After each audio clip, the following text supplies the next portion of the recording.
Let's pretend for a moment that polygamy was sanctioned by God.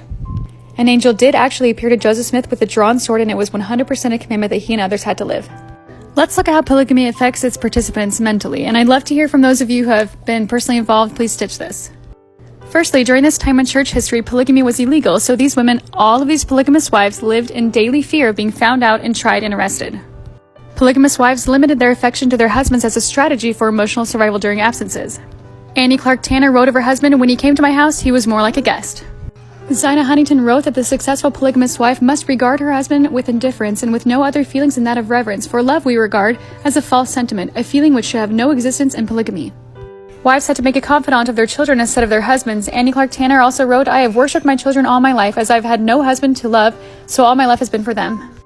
Annie Clark Tanner had to develop an independence and self-reliance that her husband later resented. Stick around for part 2.